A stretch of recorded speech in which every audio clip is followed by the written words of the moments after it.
വളരെ ഞെട്ടിപ്പിക്കുന്ന കാര്യങ്ങളാണ് ഹേമ കമ്മീഷന്റെ റിപ്പോർട്ടിൽ വന്നിരിക്കുന്നത്.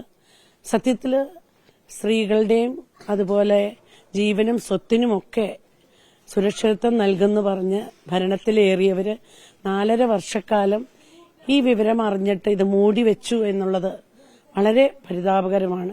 സത്യത്തിൽ ഞെട്ടിക്കുന്നത് തന്നെയാണ്.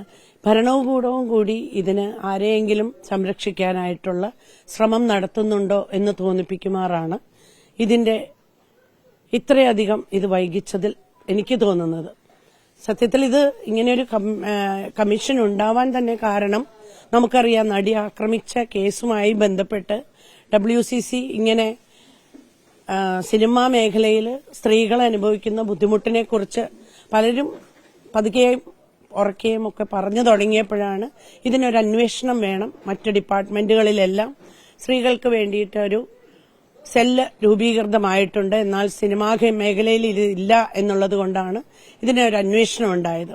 ഈ അന്വേഷണത്തിന്റെ ഇത്രയധികം 4.5 വർഷക്കാലം ഇതിന്റെ ഞെട്ടിപ്പിക്കുന്ന കാര്യങ്ങൾ ഉണ്ടായിട്ടും ഇത് പുറത്തുവിട്ടില്ല എന്നുള്ളത് വളരെ വലിയ തെറ്റാണ്. എന്തെന്ന് വെച്ചാൽ ഈ 4.5 വർഷക്കാലമെങ്കിലും നമ്മൾക്ക് പുതിയ ആർട്ടിസ്റ്റുകൾ ഇതിലേക്ക് വരുന്നവരെ ഒരുപാട് രക്ഷപ്പെടുത്താമായിരുന്നു. ഇപ്പോഴും പലരും സംസാരിക്കുന്നത് കേട്ട് കഴിഞ്ഞാൽ നമ്മൾക്ക് മോശമായിട്ട് തോന്നുന്നുണ്ട്. വീണ്ടും ഈ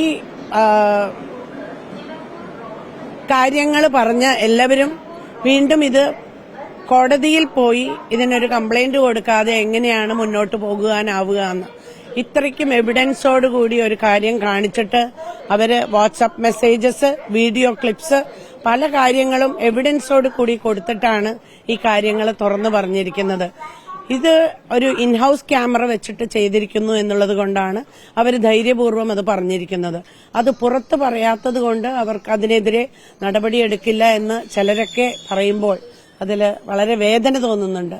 സത്യത്തിൽ നമ്മൾ പല കാര്യങ്ങളും, അതുപോലെ ഡ്രഗ്സിന്റെ ഉപയോഗം, ഇതൊക്കെ നമ്മളല്ലാതെ ആരെങ്കിലും ഒരു ചെറിയ ക്വാണ്ടിറ്റി ഡ്രഗ്സുമായിട്ട് പിടിച്ചു കഴിഞ്ഞാൽ നമ്മൾ പിടിക്കുന്നുണ്ടല്ലോ. ഇത്തരം ഉപയോഗമുള്ള ആളുകൾ അവിടെയുണ്ട് എന്നെങ്കിൽ അത് വിത്ത് എവിഡൻസ് കിട്ടുവാണെങ്കിൽ എന്തുകൊണ്ട് അവരെ മുഖം നോക്കാതെ തന്നെ നടപടിയെടുക്കണം എന്നുള്ളതാണ് എന്റെ അഭിപ്രായം. മാഡം, ഇതില് സർക്കാർ തലത്തിൽ ഇനി മറ്റൊരു അന്വേഷണം വേണമല്ലോ. ഇതിലെ പേരിപ്പോൾ അതിജീവിതമാരുടെ സുരക്ഷ കൂടി പരിഗണിച്ചാണ് അവരുടെ പേര് വെളിപ്പെടുത്താത്തത്. പക്ഷേ ഇതിൽ കുറ്റക്കാരായ ആളുകളുണ്ടല്ലോ, അവർ പുറത്തു വരണമല്ലോ. ഇതിൽ ഹൈഡ് ചെയ്ത് വെച്ചിരിക്കുന്നത് എനിക്ക് തോന്നുന്നത് കുറച്ചു കാര്യങ്ങൾ പുറത്തുവിട്ടിട്ടില്ല എന്ന് പറയുന്നത് വ്യക്തികളുടെ പേരുകളോ അങ്ങനെ അല്ലെങ്കിൽ സ്ഥലങ്ങളോ അല്ലെങ്കിൽ ഏതെങ്കിലും സിനിമയുടെ പേരോ അതൊക്കെ വെച്ച് കഴിയുമ്പോൾ പെട്ടെന്ന് ആളെ മനസ്സിലാവും എന്നുള്ളത് കൊണ്ടായിരിക്കും, ആ ഐഡന്റിറ്റി റിവീൽ ചെയ്യാതിരിക്കാനായിരിക്കും പലതും മൂടിവെച്ചു എന്ന് പറയുന്നത്. അതായത് എല്ലാം വെളിപ്പെടുത്തിയിട്ടില്ല എന്ന് പറയുന്നത്. അപ്പോൾ അത്തരം കാര്യങ്ങൾ എന്തായാലും വായിച്ചിരുന്നവർക്കറിയാമല്ലോ. അപ്പോൾ അത് വെച്ചുകൊണ്ട് തന്നെ എവിഡൻസ് ആയിട്ട് എടുത്തിട്ട് അവർക്കെതിരെ നടപടിയെടുക്കണം എന്നാണ് എന്റെ അഭിപ്രായം.